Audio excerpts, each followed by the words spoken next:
Gĩcanjama nĩ kĩrĩkĩtie kwĩyumĩria nenda-inĩ cia ũkinyanĩria thutha wa audio ĩmwe kũrekererio na gũtiga Akenya mamakĩte, na audio ĩno ĩrekereirio thikũ nini tu thutha wa igongona inene mũno rĩa Triza rĩrĩa rĩrekinyĩtio nĩ makiri ma andũ kuma ng'ongo na ng'ongo, oro ũndũ ũmwe na arata ake a hakuhĩ mũno na makĩria makoretwo makĩrũgama nake.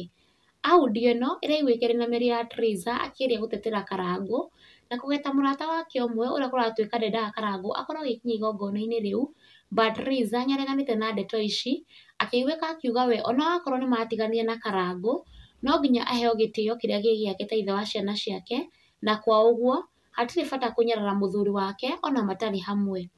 Na thutha wa audio ĩno kũrekererio, Karangũ nĩakenete mũno na gũcokeria Triza ngatho cia mwanya nĩũndũ wa kũrũgama nake, ngĩquote ũrĩa Karangũ andĩkĩte thĩinĩ wa Facebook page yake. Thank you Triza mamake Mũraya for protecting me in my absence. You are wise. Bring them all. Na nĩ post ĩtumũrĩte mawoni ngũrani kuma kũrĩ Akenya, aingĩ makiuga Triza nĩekire wega nĩ kũrũgama na Karangũ, na maya nĩ mamwe ma mawoni ma Triza, Karangũ na Esĩ Wawiri, no tiguo mũrũgamo wa Kikuyu Hot News TV. Triza mamake Mũraya, ũka na gũkũ. Karangũ Mũraya onawe you protect kairĩtu gaka. Nake Triza nĩerĩte Karangũ onake amũ protect, ngĩquote ũrĩa andĩkĩte na kũmũcokeria. Onawe protect me too. Ndĩ nyina wa ciana ciaku na gũtigũcenjagia. Kana atĩ Esĩ Wawiri. Na Karangũ agĩcokeria Triza na kũmwĩra wega ta wega, wera mũndũ wĩiguaga.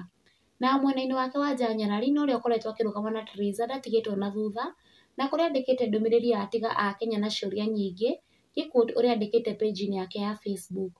Time is a silent witness to everything we can't explain. It watches the seeds you plant in private. It watches the betrayals no one else sees. It watches the love you give freely.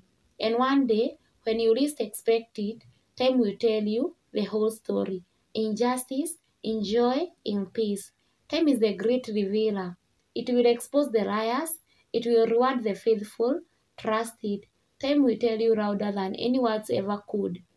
Na ũguo nĩguo maũndũ makĩhana mwĩroreri wa Kikuyu Hot News TV, thiĩ na mbere na gũ-subscribe, ũkamenya marĩa marathiĩ na mbere na kwĩyumĩria matarĩ marahora, mũnyo nĩ mbarĩ ya Nyamenya Magagae.